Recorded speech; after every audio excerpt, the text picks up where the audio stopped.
Have you ever wondered why some people seem to effortlessly attract their desires while others struggle despite trying twice as hard? The difference isn't luck, connections, or even talent. It's understanding the hidden mechanism that brings our thoughts into reality. As Neville Goddard, one of 20th century's most profound spiritual teachers, discovered, the world and all within it is our conditioned consciousness objectified.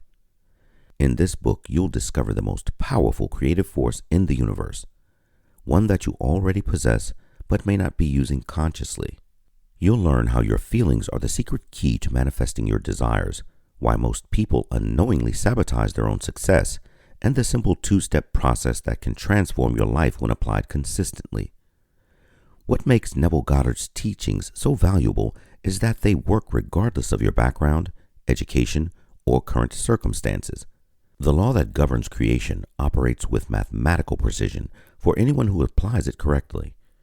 As Neville himself taught, our chief delusion is our conviction that there are causes other than our own state of consciousness. As you read these pages, you'll recognize truths that resonate with your deepest intuition while gaining practical techniques you can begin using immediately. This isn't just another self-help book. It's a concise manual for conscious creation that reveals the spiritual and psychological principles behind all manifestation. Whether you seek improved health, love, financial abundance, meaningful relationships, or spiritual growth, the secret lies in mastering your feelings, which Neville Goddard called the secret of creation. How to use this book. This book contains concentrated wisdom that rewards careful study and action rather than casual reading. For maximum benefit, do the following. Number 1. Read the entire book once to grasp Neville Goddard's complete system. 2. Reread each chapter slowly, underlining ideas that particularly resonate with you. 3. Practice the exercises daily, even if they seem simple. Their power lies in consistent application. 4. Test these principles on small objectives first to build your confidence. 5. Keep a journal of your experiences as you apply these techniques. And 6. Be patient with yourself. Like any skill, this requires practice to master. Remember that understanding intellectually is only the beginning. You have to feel the truth of these principles emotionally for them to work for you. As Neville taught, it isn't what you want that you attract. You attract what you believe to be true. The exercises are designed to help you bridge that gap between intellectual comprehension and emotional embodiment. Chapter 1. Law and its operation. The universe operates according to precise laws that function with mathematical certainty, regardless of whether we understand or believe in them. Just as gravity works consistently, whether you comprehend the physics behind it or not, the law of consciousness operates with equal reliability in manifesting our reality. This fundamental principle states that consciousness is the one and only reality, not merely in a philosophical sense, but in the most practical way imaginable. Your consciousness consists of two distinct but interconnected aspects. Your conscious mind, the objective reasoning mind, and your subconscious mind, the subjective creative mind. The conscious mind is like the gatekeeper that selects ideas, while the subconscious mind is the fertile soil that brings those ideas into manifestation without question or analysis. Understanding this relationship is crucial because your subconscious mind accepts whatever your conscious mind impresses upon it, whether beneficial or detrimental. As Neville Goddard explained, the subconscious mind receives the idea and gives it form. Ideas are impressed on the subconscious mind through the medium of feeling. This is the most important insight about this process.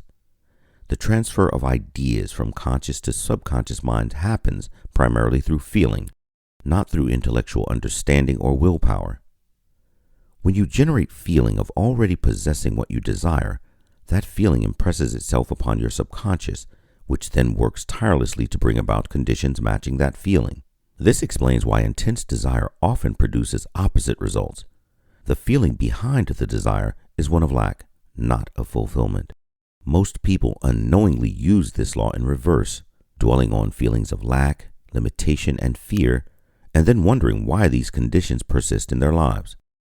By understanding that feeling is the secret operating power, you can consciously impress your subconscious with feelings of fulfillment, abundance, and joy. The subconscious doesn't distinguish between real and imagined experiences. It responds to the feeling's intensity and persistence, not its source. The law itself is neutral, like electricity that powers either a healing device or a destructive weapon, depending on its application. Your responsibility is to become conscious of how you're applying this law through your habitual feeling states. When you master the art of generating and maintaining feelings aligned with your desires, you become a conscious creator rather than a passive victim of circumstances. Here's an exercise. Before falling asleep tonight, identify one specific desire you wish to manifest. Rather than focusing on wanting it, imagine that you already have it. Create a short scene that implies your desire is already fulfilled. For example, if you want financial abundance, imagine a friend congratulating you on your prosperity. Feel the handshake, hear their words, and most importantly, feel the satisfaction and gratitude of already having received your desire. Maintain this feeling as you drift off to sleep, knowing your subconscious is now accepting the impression. As Neville Goddard taught, what you do in imagination with feeling is the key to what you will experience in reality. Chapter 2. Sleep. Sleep represents far more than physical rest. It's a mystical state where consciousness shifts from the surface mind to the depths of the subconscious. During sleep, the conscious mind's vigilance relaxes, creating an ideal opportunity to impress new patterns on the subconscious without resistance. This explains why the Bible frequently uses sleep as a symbol for spiritual transformation, as in, He gives His beloved sleep, and numerous references to important revelations occurring during dreams. Neville placed particular emphasis on the pre-sleep state, writing, "The state of consciousness just before sleep is the most fruitful for sowing the seed of your desires." The moments just before sleep are particularly powerful for manifestation work because your consciousness exists in a borderland state where the critical, analytical faculties begin to recede while awareness remains. In this drowsy state, the subconscious becomes exceptionally receptive to suggestions. Whatever feeling state dominates your consciousness as you fall asleep continues to reverberate throughout your subconscious during the sleep state, gaining momentum and creative power. Most people squander this powerful time by reviewing problems, worries, and limitations as they drift off to sleep, unknowingly programming their subconscious to perpetuate these conditions. By contrast, when you deliberately enter sleep while holding a feeling of the wish fulfilled, you're engaging your subconscious at its most receptive period. The feeling doesn't need to be elaborate. A simple feeling of satisfaction, as if your desire has already been realized, is sufficient to set the creative process in motion. Hey, if you're feeling anything that you've heard so far, subscribe to our channel and drop us a like. It helps us to bring you more empowering and even better content. Sleep serves as an incubation period where the seed of your impressed feeling grows beneath the surface of conscious awareness. While your body rests, your subconscious mind works tirelessly to align circumstances, inspire actions, and create opportunities that match your impressed feeling. This explains why solutions often appear on waking and why consistent pre-sleep programming gradually transforms your external reality to match your internal state. The key to using sleep effectively lies not in the intensity of your visualization, but in the naturalness of your feeling. Approach your pre-sleep imaginal work with the calm certainty of something already accomplished rather than the strained effort of trying to make something happen. Remember, your aim is to fall asleep in the consciousness of already being or having what you desire, allowing that feeling to sink deeply into your subconscious soil during sleep. Here's a story. Michael had struggled with chronic financial anxiety for years despite working diligently at his small business. After learning about Neville Goddard's teachings on pre-sleep programming, he decided to experiment with a simple approach. Instead of reviewing his worries and unpaid bills before bed as usual, Michael created a brief mental scene of his accountant smiling and saying, "Michael, I've reviewed your finances and you're in an excellent position, better than you've ever been." The first few nights his mind kept drifting back to worries, but he gently returned to his scene, focusing on the feeling of relief and the security it generated. Within 2 weeks, he noticed himself making business decisions with greater confidence. A month later, an unexpected referral brought in his largest client ever. 3 months into his practice, a previous customer returned with a major project that required his specialized skills. What surprised Michael most wasn't just the improved financial situation, but how his entire relationship with money had shifted. The constant background anxiety had disappeared, replaced by a calm certainty that resources would appear when needed. He realized that his nighttime practice hadn't just changed his circumstances. It had transformed his consciousness about abundance itself, exactly as Neville Goddard had promised when he wrote, "Change your conception of yourself, and you will automatically change the world in which you live." Here's an exercise. Tonight, as you prepare for sleep, lie on your back with your body relaxed and your attention focused inward. Imagine a scene that implies your desire already fulfilled. Keep the scene simple and natural. For example, if you want improved health, imagine a friend saying, "You look wonderful. What's your secret?" Feel yourself responding with energy and vitality, knowing your health is excellent. Repeat this scene, focusing on the feeling of fulfillment it generates until you naturally drift into sleep. Don't strain or force the feeling. Just allow yourself to experience the satisfaction of already having what you desire as you fall asleep. As Neville instructed, feel yourself in the state of the answered prayer, and though the doors of the senses may be closed, your mood will always be heard as prayer. Chapter 3. Prayer. Prayer, when properly understood, is the most powerful creative force available to humanity. Yet most people misuse it entirely. True prayer has nothing to do with begging, pleading, or trying to convince an external deity to grant favors. Rather, effective prayer is the feeling of already having received what you desire. It's the art of assuming the feeling of your wish fulfilled, knowing that consciousness is the one and only reality that subsequently shapes external circumstances. Neville Goddard revolutionized our understanding of prayer when he wrote, "Prayer is the art of believing what is denied by the senses. It's the art of knowing what you want rather than what you see." The reason traditional prayer often fails is that it reinforces the very state of lack it seeks to overcome. When you pray from a consciousness of needing or wanting something, you actually impress the feeling of absence upon your subconscious, the fact that you don't have it, which faithfully reproduces more circumstances of absence and need. This explains Jesus' teaching to believe that you have received it, and you shall have it, a precise instruction for effective prayer that most religious institutions have failed to emphasize. Prayer operates through a scientific process whereby your feelings create an actual subjective state that then objectifies itself in your experience. The subconscious mind doesn't distinguish between what you're experiencing physically and what you're experiencing vividly in imagination when accompanied by feeling. When you generate the feeling of your wish fulfilled through conscious imagination, your subconscious accepts this as reality and proceeds to manifest corresponding conditions in your physical world. The intensity of feeling determines the speed and completeness of your manifestation. Half-hearted intellectual affirmations without genuine feeling produce minimal results, while prayer infused with the conviction and feeling of already having received creates powerful impressions on the subconscious. This explains why some prayers seem to be answered immediately while others appear ineffective. The difference doesn't lie in external factors, but in the feeling quality of the prayer itself. Effective prayer requires entering a state akin to the thankfulness you would naturally feel after receiving what you desire. Instead of asking for something, you give thanks for already having received it, generating the corresponding feeling of fulfillment.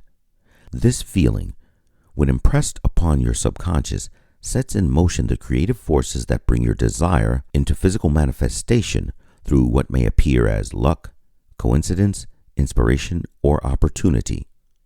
Here's an exercise. Set aside 10 minutes in a quiet place where you won't be disturbed. Close your eyes and take several deep breaths to relax your body and mind. Now identify something specific you want to manifest. Rather than asking for it, Silently give thanks that it's already yours. Feel the gratitude and satisfaction you would naturally experience if your desire were already fulfilled. Allow this feeling to permeate your entire being. Practice maintaining this feeling of thankfulness for already having received rather than hoping to receive in the future. End your session by mentally saying, "Thank you, Father," with the deep feeling of gratitude for what is already accomplished, even if not yet visible to your physical senses.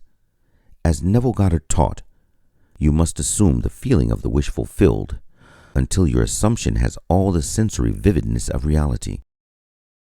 Chapter 4. Spirit Feeling. The creative process always moves from spirit to manifestation, from the invisible to the visible, from feeling to circumstance. What we call reality is actually the end result of a process that begins in consciousness. Most people make the fundamental error of trying to change external conditions while maintaining the same internal feeling states that created those conditions in the first place, an approach that inevitably leads to frustration and failure. Neville clarified this principle when he wrote, "Feeling is the secret of successful prayer, for feeling is the prayer." Spirit, in its practical application, refers to the invisible realm of feeling and consciousness that precedes physical manifestation. Your feeling about anything is your spirit or attitude towards it, and this feeling state is the true creative force that shapes your experience. When you understand that feeling precedes manifestation, not the other way around, you gain tremendous power to consciously create your reality rather than just reacting to circumstances. The feeling realm operates according to specific principles that must be respected for successful manifestation. First, feeling must precede physical evidence. You must be willing to feel wealthy before seeing wealth, feel healthy before physical healing completes, feel loved before the evidence of love appears. Second, the feeling must be maintained with sufficient consistency to impress itself on the subconscious. And third, you must not negate your creative feeling by contradictory feelings of doubt, anxiety, or inspection of current circumstances. Most manifestation attempts fail because people can't sustain the feeling of their wish fulfilled in the face of contradictory evidence. They allow current circumstances to dictate their feeling states, not realizing this perpetuates the very conditions that they wish to change. The master of manifestation understands that current circumstances are just the result of past feeling states, and by changing the feeling now, future circumstances must inevitably change to match the new feeling. The spirit feeling approach to creation requires a fundamental shift in consciousness, from being a passive recipient of life's circumstances to being the active creator of your experience through deliberately choosing feeling states. This doesn't mean denying your current reality, but rather prioritizing the feeling of your desired state above the temporary evidence of your senses.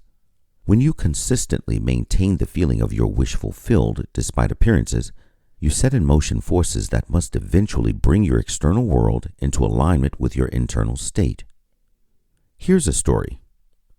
Sarah had interviewed for her dream position at a prestigious company but received a rejection letter stating they had selected another candidate.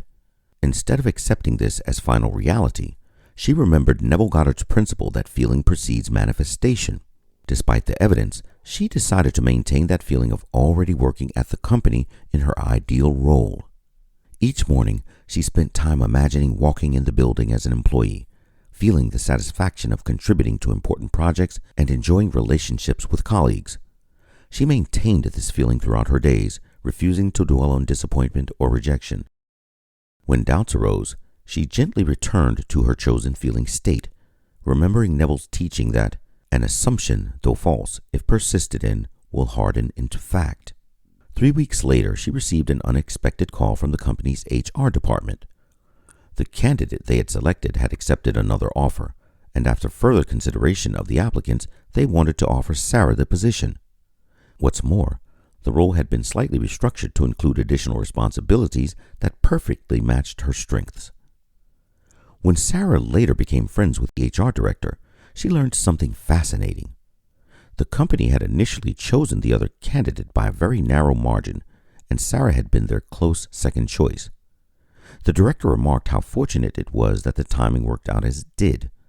Sarah smiled, understanding that her consistent feeling state had influenced events in ways that appeared as mere coincidence to others, confirming Neville Goddard's assertion that coincidences are God's way of remaining anonymous. Here's an exercise. Choose a specific aspect of your life that you wish to transform. Now identify the exact feeling you would experience if this transformation were already complete. For the next 7 days, set aside 5 to 10 minutes each morning to generate and maintain this feeling.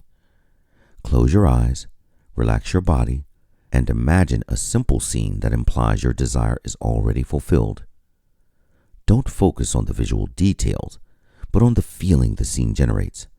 Throughout your day, whenever you notice yourself slipping into old feeling patterns about this aspect of your life, pause, take a deep breath,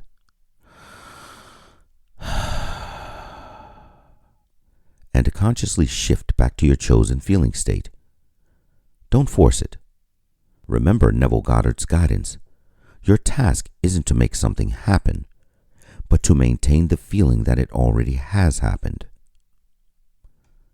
Epilogue. You've now discovered the fundamental principle governing all manifestation. Feeling is the secret that transforms desire into reality.